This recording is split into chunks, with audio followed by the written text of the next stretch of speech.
Hey everybody, good evening. I'm meteorologist Katie Webster with North Carolina Emergency Management. We wanted to come to you tonight to give you a few updates on the forecast impacts for Tropical Storm Debbie as it's slowly meandering off the coast of South Carolina and North Carolina.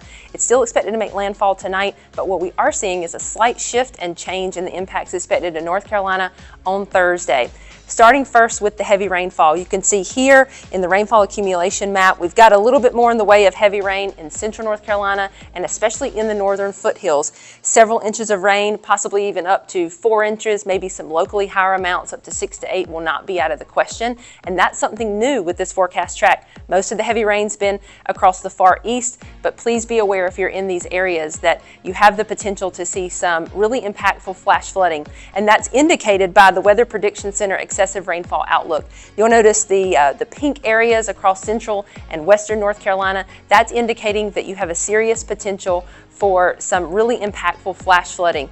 Don't drive through roadways. You'll see those areas of rainfall really pick up in some of those heavier rainfall amounts. So please be aware and be smart as you're out traveling tomorrow. Two other forecast changes that we've seen. Number one would be the increase of gusty winds through tomorrow. Statewide, we'll see 35 to 45 mile an hour winds, and across the southeast, we could even see winds pick up to 55 miles per hour. Also, please be aware of the severe threat as we go through tomorrow.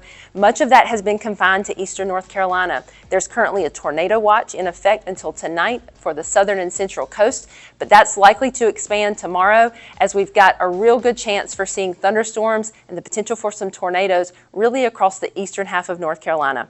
Above all, be informed, have a plan. Please follow local emergency management offices, the National Weather Service, and the National Hurricane Center for reliable sources of information. We'll keep you updated here at North Carolina Emergency Management for what you can do to keep your family and yourself protected, and we hope you stay safe.